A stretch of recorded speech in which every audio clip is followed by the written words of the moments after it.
Erokamano inyanya kwa Ramogi kuom yiero Ramogi TV kaka tesen mari makelo ni weche manyien. Wan bende kaka pile waikore mar kelo ni weche manyien mawuok e pacho ka to gi pinje ma oko. Kapok wadhi nyime, wawinjane mago ma wamiyo pek. Okinde ma pacho ka kawuono nobago ng'anyo ka gikwedo jatend piny Kenya kuom donjore e tije mag doho. Tok tiyo kaka jata tije bad migago mar doho kuom higni 10, Anamadi koro dhi e rutaya. Ogai mar Azimio kod jotelo mamoko ochope nyasi mar ik jakom ODM badi ma Migori Philip Makabongo.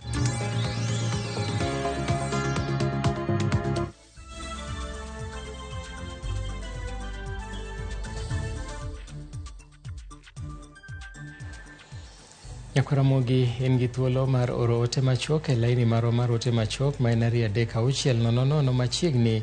Nyinga Milton Ochieng'. Okinde ma pacho ka kokale riwruogi Malo Society of Kenya obago ng'anyo ka gikwedo weche mag seyo kata mag seyo doho mosebedo kuom kinde kawuok kuom piny owacho. Okinde boma ma Nairobi nobago ng'anyo gi e chuny boma ma Nairobi kowuok e doho ma malo mogik. Chris Owino ni e ng'anyo ma kamano kendo luwonwa kaka weche dhiyo.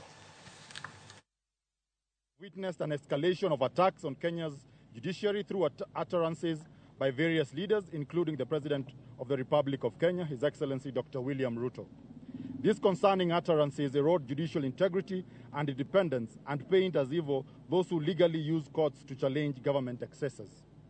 The East Africa Law Society is deeply concerned about these persistent attacks, which also violate the principle of separation of powers and judicial independence as enshrined in the Kenya's constitution, as well as in various international instruments, including the United Nations Basic Principles on the Independence of the Judiciary, the Bangalore Principles of Judicial Conduct, the Universal Declaration of Human Rights, the African Charter, and the Commonwealth Principles of the three arms of government. We joined the Law Society of Kenya, the Judicial Service Commission, and the Kenyan people in condemning the attacks and urge government officials to refrain from antagonizing the operations of the judiciary with the cornerstone, which is the cornerstone of any just society. The attacks also have the unintended consequence of eroding confidence in the judicial system. It is our assertion that the rule of law is essential for the progress and prosperity of any constitutional democracy, Kenya included. Where grievances are raised against any official in the judicial system, we urge that the same be addressed fairly, procedurally, and within the existing legal frameworks. People power! Power! People power! Power! People power! Power! Long live Kenyans! Long live! Long live! Ogai mar doho Martha Koome owacho ni ok obi yie mondo mi odwa nying doho gi weche maonge atachgi kata matin. Koome owacho ni doho ikore marakore kod mibadhi momako jang'ad bura mora mora e pacho ka. Bende nomedo kwayo jo Kenya mondo sir kendo mak motegno chike ma pacho ka kosewo jatend piny kuom weche makamago. We are ready to process any complaints against any judge or judicial officer who is implicated in corruption or in any other acts of misconduct, and state that we abhor corruption in all its formats, be it bribery, which is indeed a crime. However, such complaints must be launched and processed in the manner prescribed by the Constitution. Days are gone when officers were hounded, judges, judicial officers were hounded out of office through name-calling and naming and shaming. The Judicial Service Commission, which is the body mandated by the Constitution to deal with matters of complaints, will only act on the basis of evidence and not on blanket statements or allegations that have not been substantiated. Doing otherwise will mean that we will be overthrowing the Constitution.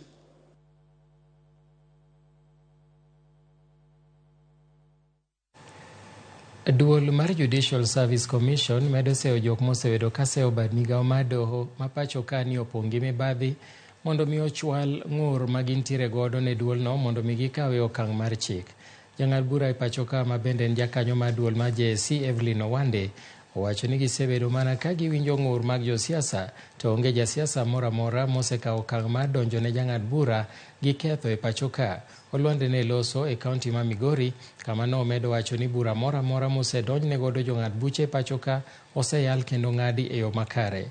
Parono noriw lwedo gi gavana ma Migori Ochilo Ayako. All its mandate, including the one on addressing matters of discipline of judicial officers and judges, and we've been carrying out that mandate efficiently. The challenge we are having is when now general statements are made and not specific complaints filed, then it's very difficult for the Commission to move. When you appear and say generally the judiciary is corrupt, the judges are corrupt, there is very little that we can do. We have structures that have been put in place by our Constitution and our laws, which we ought to follow to ensure that if there are any corrupt judges, then they are brought to book.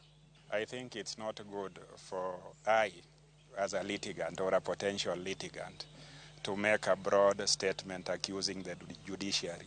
It will appear on the face of it that I'm attempting to intimidate the judiciary. So my 5 cents advice is that as a litigant or a potential litigant, do not make remarks that would be taken out of context.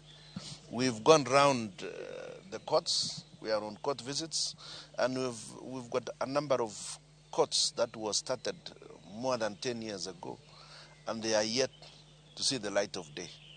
We will be urging Parliament and the national government to consider giving the judiciary a fair allocation of resources to ensure that we are able to perform that particular function.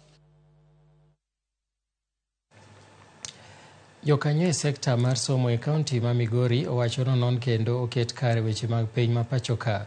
Mari en tok malo jopuonjre 4,000 koso yudo dwoko magi mag piny mar KCSE ma higa mokalo.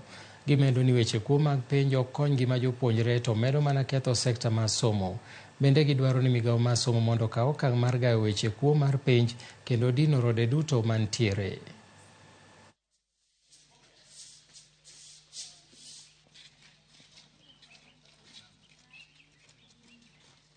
Cheating of exam is not helping the student at all. We don't accept and we condemn highly cheating in examination, and the government should be very vigilant when they supervise the examination, when they set the examination. There should be no loophole anywhere where students are getting leakages of the exam that are set before they sit for that exam. I can be very sincere as a parent, as a responsible citizen, that things are going south. Therefore, I'm requesting the people in charge to do what they can to ensure that the integrity of exam is not questioned at any given time. We saw it during release of KCPE when so many pupils complained about the results. Again, during KCSE, the same thing is happening. Therefore, we don't want to cast doubt on the system, but we want to encourage them to do all that they can to restore the pride of our exam as a country. Gloria Adhiambo Owino manotimo penj mar KCSE higa mokalo kendo yudo maksi 389 chunye notho tok luonge sikundi ya wuoyi mar Lenana. Kata kamano lero wuok ne kendo koro yudo thuolo mar donje sikund nyiri mang'iya e kaunti ma Siaya. Maeri otimore tok board mar somo ma Siaya Sub County kokalo kuom jalup commissioner Robert Ngetich ka giwacho ni ne chochni ema nobedo kendo selosi. Japuonj maduong' mar Ng'iya Helen Juma owacho ni gise oro kwayo ne migao mar somo mondo mi girwak Gloria e sikundno. Gloria kod jonyuol mare norwako okang' ma kamano ka giwacho ni koro dhi miyo gi yot.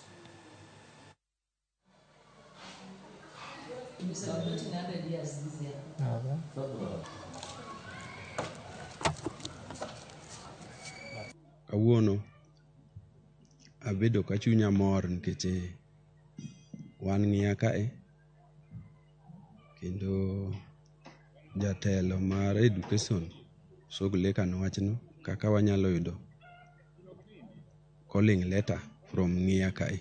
Koro wach momora saidi. Koro this girl was placed in Lenana High School, and she's a female. So today, a team led by the DCC and our Sub-County Director of Education, Sia Central, Mr. Saka, brought the girl so that she can be admitted to Nia Girls High School. What we have done is that I've placed a request to the ministry, which I know will be approved so that this girl can be absorbed in Nia Girls. We came to learn about this case, and as the county director had noted earlier, this was a simple error which we are now correcting. The girl was captured as a male because the necessary corrections had not been done early during registration, but we have placed a request to Nia Girls following consultations with various stakeholders, and the girl is going to be placed when we follow consultations with our headquarters ministry, the county director, and even the regional director of education. Jopuonjre moheo gana achiel mawuok e gwenge ma imbo mar Kenya koro nyalo buonjo tok yudo sir mar omenda ma chwalo somo e skunde ma secondary kowuok e riwruok mar Jomo Kenyatta Foundation ka giloso e kinde nyasi mar yango omendago mane obagi e mbalariany ma Masinde Muliro kod skund primar ma Mbale. Jachung' e lo riwruogno bade ma imbo ma Kenya Zebedi Matoke owacho ni riwruogno geto mar konyo nyithindo moheo 10,000 mawuok e familia mochando. Jonyuolgo nopuoyo riwruogno kuom kony ma gichwalo ne nyithindo e skunde e kindeni ma ngima tek ka gikwayo riwruogno mondo med kwan jopuonjre ma gisiro e yor somo. Ufadhili huu ni wa awamu ya 5 katika huu mradi.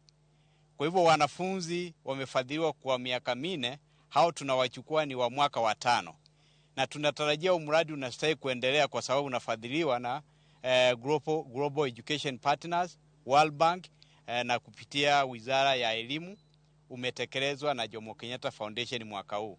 Nchini Kenya tunafanya takribani wanafunzi 11,000. Kwa hivyo ningependa kusema kwamba Kakamega County tuko na nafasi kubwa.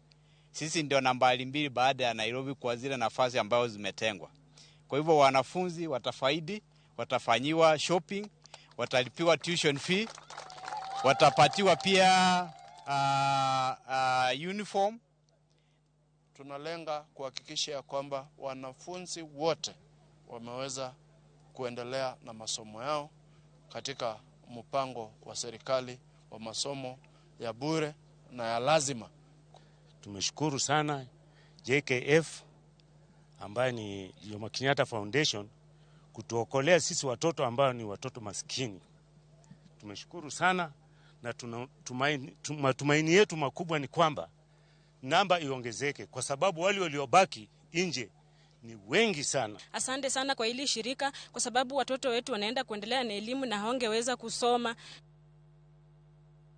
Familia Moreka dak ma Mtwapa otero jatuo margi apisi mar kambi mar keyo teko stima mar Kenya Power ka giwacho ni lal mar teko stima koro keto ngima jatuo no kama ng'awo. Kaluwore kod familia no, jatuo gi onego ti kod masin madwaro teko mar stima e gamo muya mar yweyo monego ti godo nyadidek e odiechieng'. Giwacho ni gisegoyo lipota to onge gimoro amora mosetim maduoko negi sitima.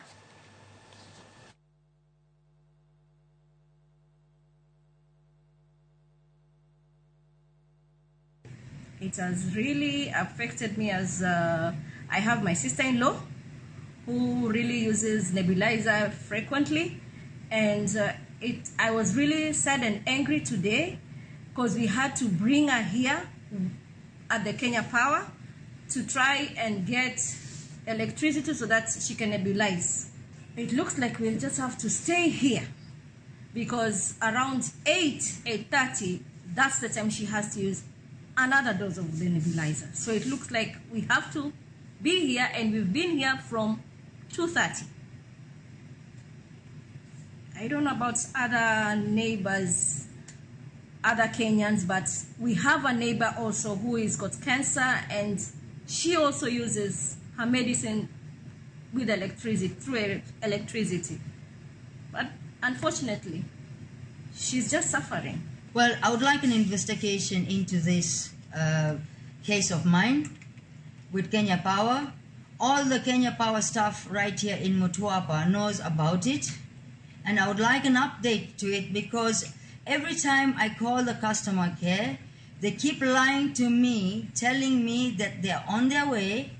Either they are there and nothing comes. We never receive their services. Ramogi yena monda kawi yueyo mokwongo e cheno ni mar Migago to kapok adhi e yueyo an gi ote musoronwa e laini maro to machoka. Polo Gango mar Game Uriri wacho ni Ramogi TV ler kendo choponwa e yo makare. Bob Mali kawuok Kanyadoto Got Kamasi wacho ni Ramogi TV aneno maler kothe magoyo wakoni kadichiel weche tuke mamora kaendi erokamano. Kaito aneno Ramogi TV maler kowuok Bondo Anamilo Chogo. Kaito machielo bende wacho ni ler an boy kawuok Mfangano. TV winjore maler kendo nenre maler mano matin kawuok Karungo.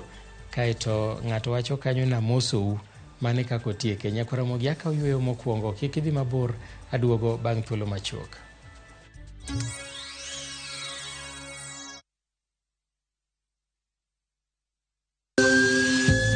Ikrini wuoth makende mar puonjruok weche thieth kod rito ngima ji. Nitie gik moko mwanyalo timo mondo mi wageng' tuoni. Kochakore kar yeng'o nyaka kuonde thieth. Kiki muony yath moro amora kapok daktari opuodho. Wabiro wuoyo gi ji e yo mabiro mulo chunyi kendo miyo pachi yawre. Awuoyo about cerebral palsy. Anyalo nyiso jonyuol mamoko ni gimbe kigiluor. Ng'eyo en teko. To kodok korka ngima mar del, bedo gi ng'eyo nyalo kelo lokruok maduong'. Wach chanjo ma jomadongo ng'eny ji ok dhi nikech ng'eny ji kia. Bende wariwo jowinjo wa e mbaka madhi nyime kokalo kuom nonro matimore e lela. Nitie program moro mabiro miluongo ni penj laktar.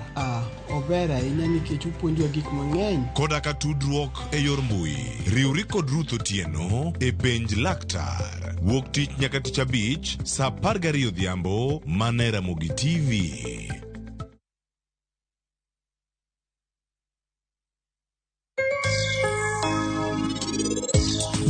Because I can smell success.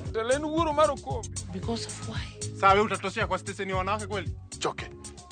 Itieni. You can't understand. Koro anakiera bodo. Ankata lueta pokora do gilwiti nyaka ne nyuola. You cannot do this. Wanji bino ke yoro ki down anego. Ibongo mafani Sylvia Oktaiba. Ngama poko pesa? Okadua. What are you saying? Unamaanisha nini? Ini yonge mahitaji mora. Tunyini dongo mialo. This. Local balance.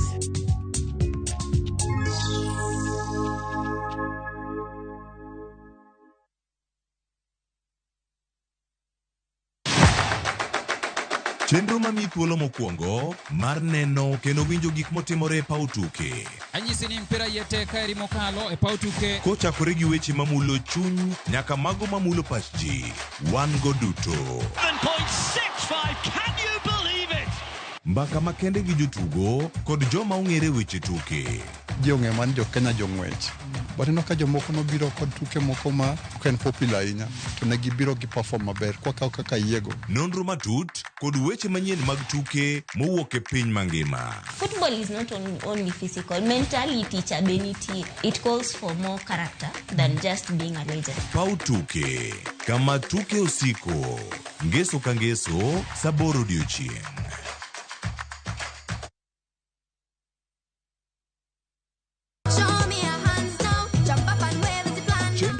Ngeso ka ngeso kinyi bedo maber kendo maler moloyo. Wan gi talanta loso gi lwedo. Wapuonji tedo miel manyasani sigana kod moko mamit. Yeni mrefu hadi ndege kipita naomba change. Chenro mar nyithindo mawuoyo e wi nyithindo kendo makelo ni gi nyithindo. Kikelo ni kod Loxp, Sally the Queen gi Josephine George mana e rogo mar nyithindo e Ramogi TV.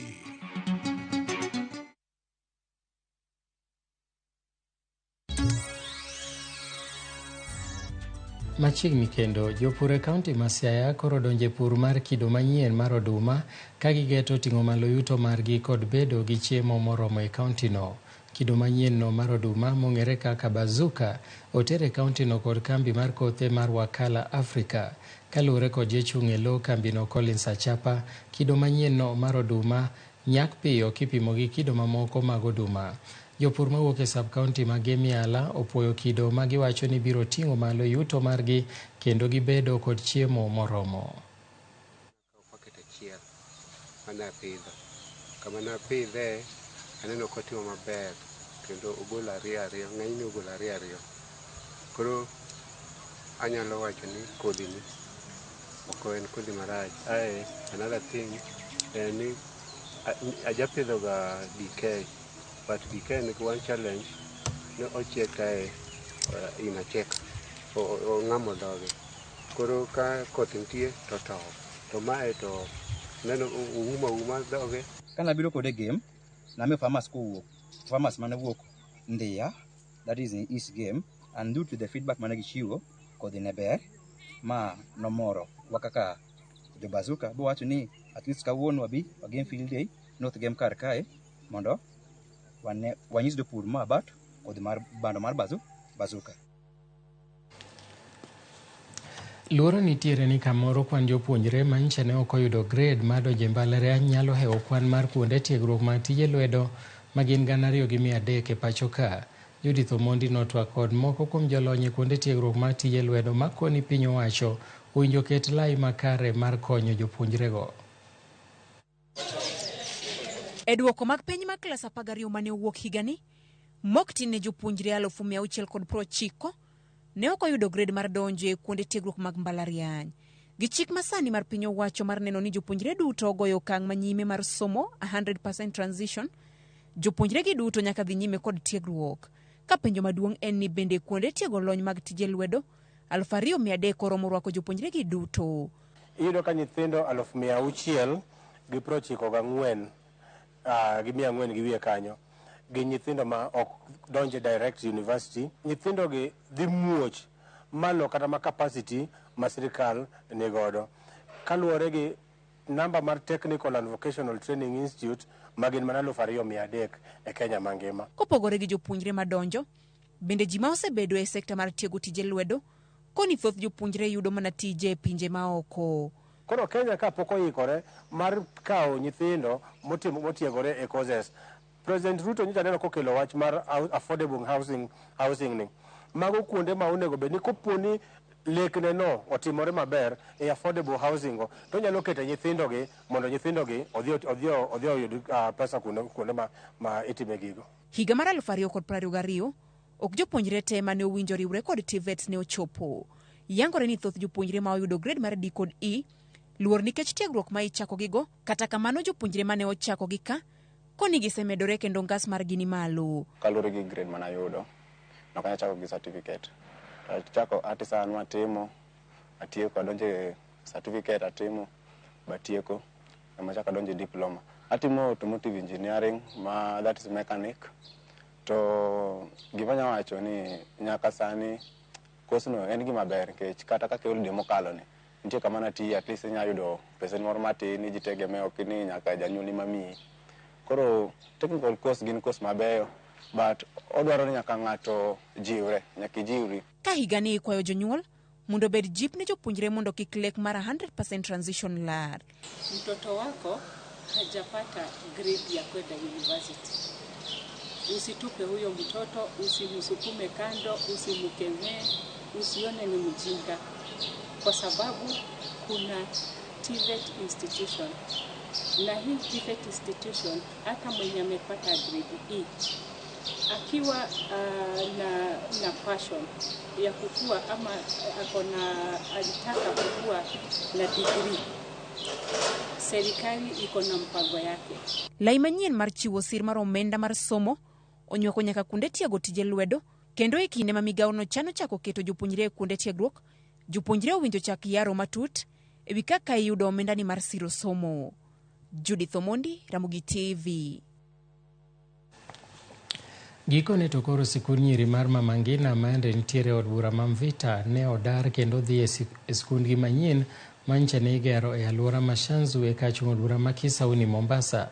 Mama Ngina Girls ma en sikul makende mar nyiri midakie mantiere ngas mar National Schools e kaunti ma Mombasa yande nitiere kama odiyore e lo ma ok rom kata mana eka achiel e gweng' ma Kizingo yo Mombasa. Joja oko nigi ler. Ne en mor kod ilo ne jopuonjre mag sikund nyiri mar Mama Ngina bang' dar e sikundgi machon mantiere Kizingo kendo chomo shimo la tewa kuma ne igere sikul manyien.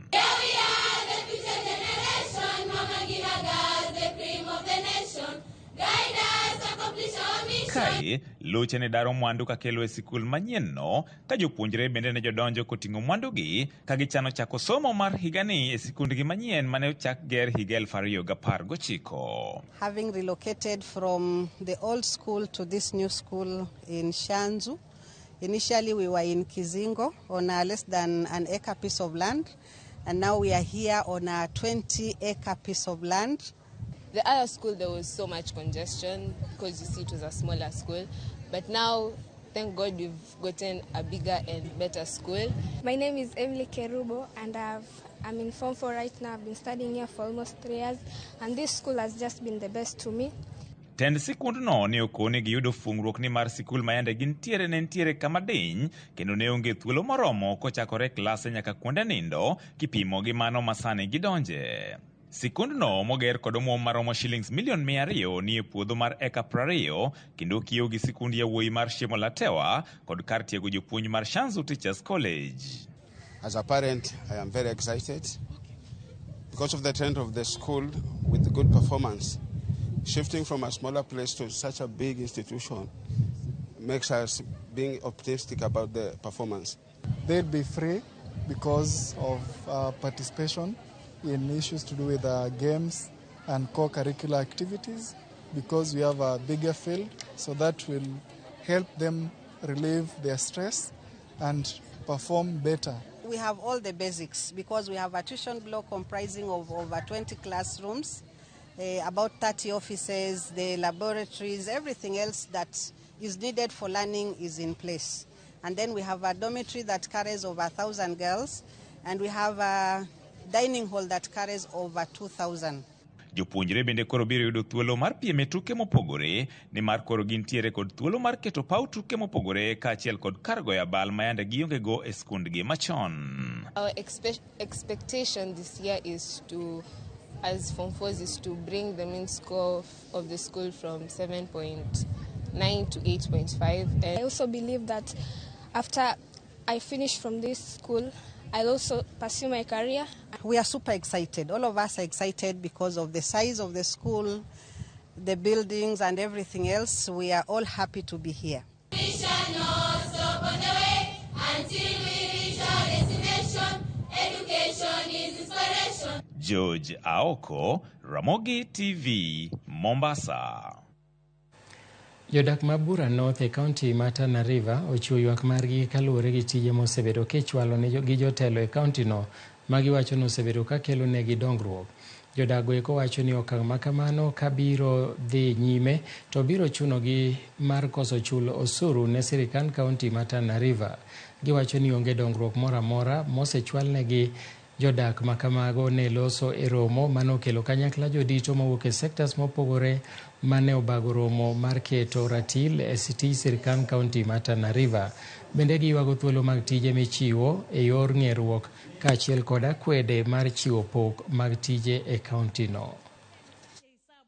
Lakini less angamia 200 ama 300 haiuzwi. Hiyo ushuru inaingia Tana River County. Lakini mwananchi wa Bangal hata maji ya kunywa hana. Kitanda ya kina mama kuzaa hakuna. Governor ndio akona pesa na akona power yote ya kuzuia mali yetu. Kwa nini nyinyi kama ma MCS mtu mmoja peke yake anawatishia hivyo kwa nini? Mwaka uliopita sijui 2021 ama nini tulisikia nyinyi mnataka kumimpeach governor. Lakini baadaye tunasikia kuna ma promises mlipewa, hatujajua ukweli. Kuna ma promises mlipewa hatimaye mkanyamaza. Hakuna chochote mlifanya. Mbona huyu jamaa msimngatue mamlakani? Tutateseka mpaka lini? Tukishafika Mei hakuna maendeleo yatafanyika Tana River. Nataka muniambie budget, development budget ya 2.4 billion. Requisition hakuna kitu imefanyika mpaka saa hii. Hakuna tender document imefanyika. Unataka kuniambia itatangazwa lini? Contractors wa apply lini? Tender committee waende wakae lini? Kazi ifanyike Tana River. Ukiona haki zinafinywa, endelea kusema. Na mimi nawapatia motisha hawa waheshimiwa pale kwa assembly. Mmesema mmepitisha over 300 motions. Bring them again and again and again. Keep talking for the people. Hiyo ndio kazi ambayo tumepewa. Na nyinyi wananchi msiogope. Gavana akija, waheshimiwa wafanyikazi wa serikali wakija hapa, muwaambie. Jokanyo e sekta ma sukari e kaunti ma Busia okwedo kuom niang' magiwacho ni ketho handgi ka bende giseyo riwruok mochung' ne weche mag pur e pacho ka Agriculture and Food Authority magiwacho ni pok okawo okang' kata obedo ni gisebedo ka gichwalo ywakgi. Millicent Adhiambo nigi ler. Kane giloso sama chuok bang' bedo gi romo, jopur niang'o kotelne kod jakom margi Juma Ibrahim wacho ni achiel nade magisebedo ka gikaloe en kalure gi medruok mar kuo niang' ma itimo gi moko kuom kembe mag sukari makono. Ile kitu tulizungumzia hapa sana ni kwamba hii mambo ya poaching miwa, na hii poaching inafanya both wakulima na millers wanapoteza. Mambo ya poaching iwachwe, kila mila apande miwa yake na akate miwa yake vile inatakikana, lakini mambo ya kupochi huku na huku sio nzuri. Na mimi najua ya kwamba hii poaching inaumiza sana Busia, kwa sababu watu wanatoka nje na wanapoach miwa kutoka Busia, na at the end of the day itapatikana ya kwamba tena hizi mills za Busia zitafungwa hivi karibuni kwa sababu hakuna miwa. Korka kore, maneja mar kambi mar sukari ma West Kenya Ole Pito, Gerald Okoth, wacho ni kuom mar niang' timre seche makembe moko ok ndik kwan jopur maginyalo konyo iko niang' nyaka seche ma ikae machuno gi nyaka gikaw niang' mapok otegno kowuok e puothe. Jambo moja ambalo sijaelewa ni kwa sababu inawezekana ni kuwa kitu inasemekana survival of the fittest, lakini ukikata miwa kama ni changa, kama mkulima unapoteza. Na kama kampuni pia sioni unafaulu vipi, kwa sababu utapata molasses na pengine bagazi. Hata bagazi haitakuwa ya kutosha. So ningeomba ya kwamba pengine nafikiria yeyote ambaye anakata miwa ikiwa ingali changa anataka kuharibia wale wenye wako na miwa, kwa sababu miwa yenye tumepanda na tumepanga tunajua itakatwa wakati fulani. So siwezi enda kuikata kama haijakomaa. Apisa mochung' ne chendo mar rego sukari e kambi mar Mumias George Sagala to kwedo weche jopur niang'o kowacho ni kambi mar Mumias pok oyudre kod timbe makamago. Ka jatend jopur e kambi ma Busia Sugar Meresha Achieng' to wacho ni ng'eny jopur ok chop winjruok mar andika magiketo e kindgi gino mowacho ni osekelo tungni makamago. We operate under regulations of AFA as there, and it is not fair to say that we are mainly poachers. The question of poaching is all over the industry. Farmers should be honest. They should be sincere. If they know you belong to this miller you have contracted, do not be tempted again to cross over to another miller. Let us continue honoring the contracts that we have signed by various millers, and such kind of issues will not be coming up. Jopur niango to kata kamano seoten riwruok mar Agriculture and Food Authority magiwacho ni pok owinjo ywakgi. AFA haijafanya kazi yake nzuri, kwa sababu saa hii industry inaendelea bila regulations kwa miaka mingi. Hii industry inaendelea bila act kwa miaka mingi, na hiyo inamaanisha kwamba hakuna sheria ambayo unaweza kupeleka mtu kotini. Commissioner Kipchumba Ruto kaachiel kod jatend Migago mochung' ne weche pur e kaunti no osingo mar miyo jopur ratiro ka gimedo ni gisekawo okang' mar pedho jogo ma osebedo ka donjore gi kuo mag niang'. We require sanity in this subsector. We have said the tractors should not vary cane to the factories at night, and no sugar cane should be cut at night also. And Mumias is raiding. The Mumias, I don't want to talk too much. It's wrong for you to raid somebody's house anyway, because for them, they have been moribund for whatever. So suddenly they are milling. Where are they getting that sugar from? Is it from Uganda or is it from Busia? Millicent Adhiambo, Ramogi TV. Apisa mag obila e kaunti ma Bungoma obago yiero mar joma biro chung'ne gi e riwruok maduong' mar saga mar obila kata Kenya Police Sacco. Yiero ma kamano notelne kod apisa maduong' mar Police Sacco Solomon Asiaya kokwayo jok mano yier mondo neno chung' makare ne dwaro mag obila go mopogore gi kedo ne ratiro margi. Bende Asiaya nokwayo obila go mondo bed ka kungo e riwruok saga no kaka yo mar neno ni giyudo konyruok e kinde mabiro.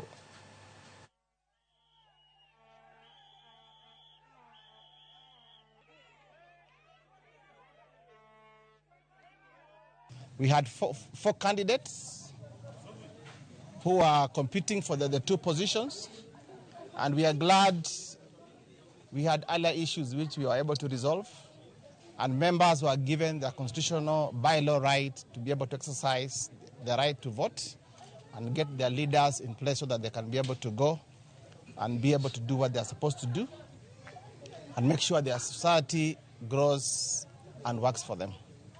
So I take this opportunity to thank all the members who are here and even the competitors. Everyone is now happy. Yeah. And what I know is there's always next time. So for those who did not make it, next time you are going to make it. We have interacted with you kama siko kwa ofisi, mliona. Sasa niko wapi? Kwa ofisi. Nimepewa kibali, tutafanya kazi. Cha msingi, Kenya National Police DT Sacco iende mbele, na wewe kama mwanachama na mimi paka tuwe na amani, and we have to be comfortable where we are. Thank you for your votes. Thank you for your sacrifice. Thank you for the time that you took. I know most of you have gone without meals, but with the sacrifice that you've made, I'm sure we are going to work together. We are going to unite all members, recruit more members, and ensure that maybe we get the best dividends that we expect maybe come next year. Jorite alura ma kaunti ma Kilifi owacho ni monj mosebedo ka le mag bunge kod jopiny osebedo karakore odok chien kaluwore gi tedruok ma kinde ka kinde ma gitimo ne jopiny.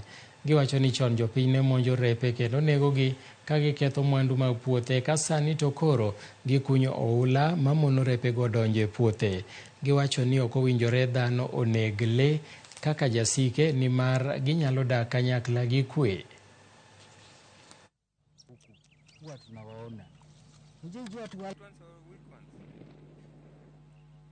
Hapa wamechimba mtaro kila shamba ili wapate kufanya nini? Ili wapate kuvizuia, na wenyeji ndio wanalima mashamba yao. Na viboko vilikuwa vingi vikaingia mpaka kwenye mashamba ya watu. Huku manyumbani ya watu wakaanza kuua mpaka mbuzi za wenyewe. Ikawa shida nyingi zimetokea mpaka kwa KWS kwa sababu wengi walienda wakishtaki. 85% of the job done is good because we're seeing only small little traps for small animals like the dick, the birds that they are trying to trap. But yes, we are saying there's a positive thing going where the community is protecting the hippo. Not this time where the community was telling us, chase the hippos away from here, and they were killing them. But nowadays, they are living with the hippos. They have known that keep your distance from the hippo is okay. Now we have what is called walking with the rangers. Before we would just introduce short excursions without them, but when we have bigger groups, we have the rangers. It seems to excite the groups. They are very happy about it, and we hope to have more collaboration. E kinde ni maskunde ma pacho ka iyaone tam mokwongo ma higa ne board kod jonyuol matayo sikund primar ma Marti e kaunti ma Samburu koro kwayo sirikal mondo ornegi obila ma Mbalang' e skundno gi skunde mamoko ma Libamba. Maeri luwore gi chal mar arita ma ok osebedo makare ka gidwa ni jopuonjre gi jopuonj obed kod arita makare e kinde ma gisomo.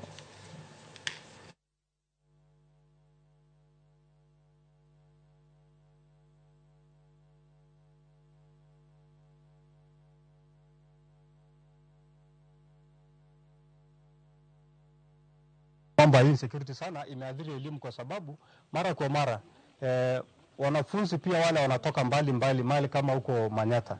Sangine pia ni ngumu hao kufika hapa kwa sababu wakifika hapa sangine mali ya kulala, sangine pia inakuwa challenge kidogo. Mambo ya insecurity imesumbua watoto wetu kwa sababu wakati raids zinafanyika around the school.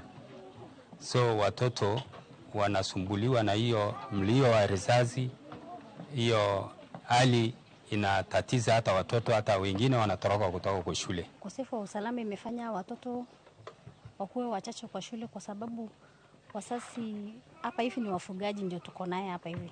So wakati kuna hiyo maneno na raids, unapata wasasi wanatoroka na watoto yao. Ndikie KPR ambayo watalinda watoto wetu ama rangers waongezwe ndio wapate kulinda watoto kwa mashule. Juu naona hiyo cases pia ya walimu kuuawa ijafanyika hapa kwetu, lakini imefanyika Baragoi. Kwa hivyo hatupendi kitu kama hiyo ifanyike huko kwetu. Jodak manolalo jamni e gwenge auchiel moriwo ward madonyo Wasin Sere Olipi Ekesa Post Lerata to gi Lorisoro kaachiel gi Losesia koro nyalo buonjo bang' mich madiek 150 manochiwnegi gi sirikand kaunti ma Samburu. Chenro mar pogo diek ma kamago manotim e chiro ma jamni ma Achas ne opogne rowere 30 kaka yor geng'o kendo dino rode mag kuo jamni. Okang' ma kamano bende igeno ni biro duoko chien timbe mag maundu e kinde ma rowere osebedo katimoga to kanoloso e kinde mar pogo diek ma kamago. MCA Ward Mawaso Kelvin Lemantan nowacho ni kido manyien mag diek manipogogo mong'ere kaka Gala Goats biro chwalo medruok mag jamni e gwengego. Kwa sababu leo tumepata mbuzi na hii msaada huwa inaendelea kawaida, lakini sisi hatukuwa tunahesabiwa kwa msaada yote kama hii. Tunashukuru kwa sababu leo tumepata msaada kama hii ya mbuzi, na hata tumepata mbegu ya mbuzi yetu inakuanga ndogo dogo, lakini tumeona mbegu yenye tulipewa leo tunaweza peleka nyumbani salishe. Tunaendelea na biashara zetu na pia tunashukuru. Maana MCA yetu ameanza kushikana na MCA wengine, for example ya Isiolo, na pia tunashukuru maana hiyo inatusaidia kwa amani. Na pia kwa saidi nyingine tunaomba tu serikali pia iendelee kushikana na MCA yetu, at least kwa njia hii ama nyingine iendelee kusaidia. Kwa majina anaitwa Kelvin Lemantan, MCA Waso Ward. Siku ya leo tumejumuika hapa kama jamii ya Waso Ward kwa sababu leo tuko na furaha kubwa kwa sababu watu wetu wamepata mbuzi 150 ambaye ni mbegu senge ambaye imenunuliwa na county government ya Samburu kusaidia watu wetu kupata mbegu, ambaye hii mbegu ni ya Wasomali. Na tunashukuru serikali ya county, tunashukuru gavana wetu Samburu County Lati Lelelit kwa kutukubalia pia ama kwa kukubali county yetu kufanya restocking ya mifuko ya ngamia, ng'ombe na pia mbuzi. Na siku ya leo Waso Ward jamii ambayo wamefaidika kupata senge ama mbegu ni watu 150.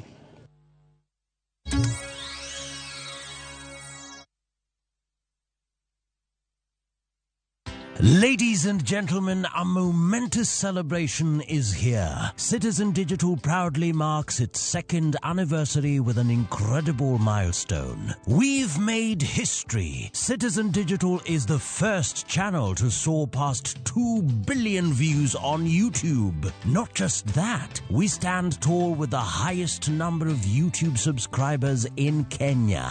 Join us in this phenomenal celebration of achievement, innovation, and incredible support from you, our viewers. Thank you, Kenya, for making Citizen Digital the #1 app for your news, entertainment, and a great deal of engaging content.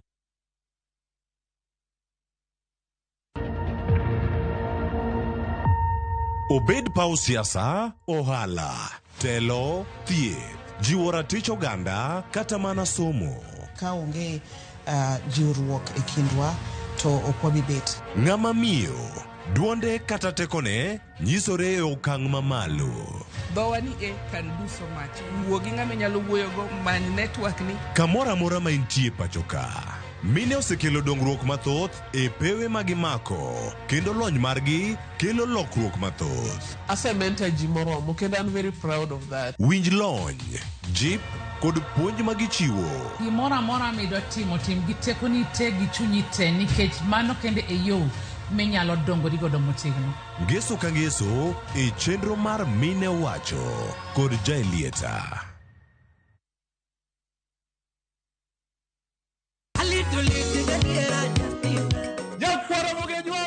Chiegni e show mamit maratari ma iluongo ni Ramogi Night wakelo tich abich seche machal kama. Ka in jahera mar luo benga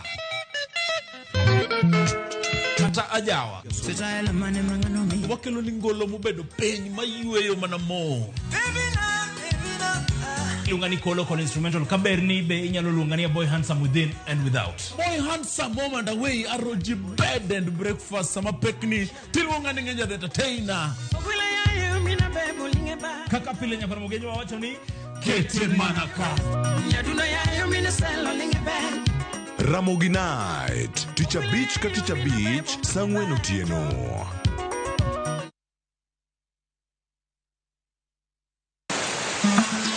Fwenyo chuny kitwa.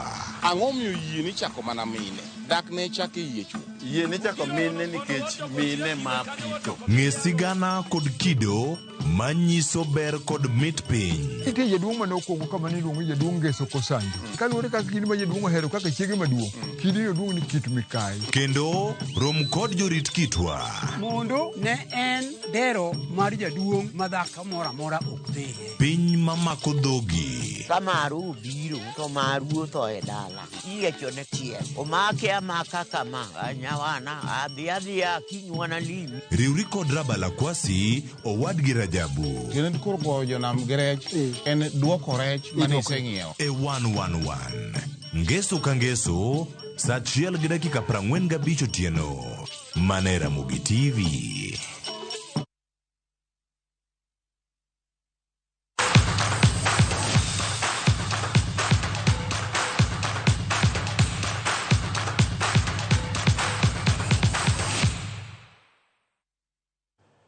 Machiegni weche tuke seche gi eki mikwano mana seche to tuke mag laro simo mar Africa AFCON chakore e piny Ivory Coast. Jopiny oseketo ikruok makare mar rwako welo e tukego manigi nyadhi e Afrika. Tukego chakore ayanga odiechieng' makiny. Tukego biro dhi nyime nyaka dwe manyien tarik 11. Pinje 24 dhi yuore tukego ka jopiny orwako lep jotugo matene mag Ivory Coast machalo kaka Yaya Toure to gi Didier Drogba. Giwacho ni gin gi geno ni tukego biro kelo hala kod dongruok manyien ne piny mar Cote d'Ivoire.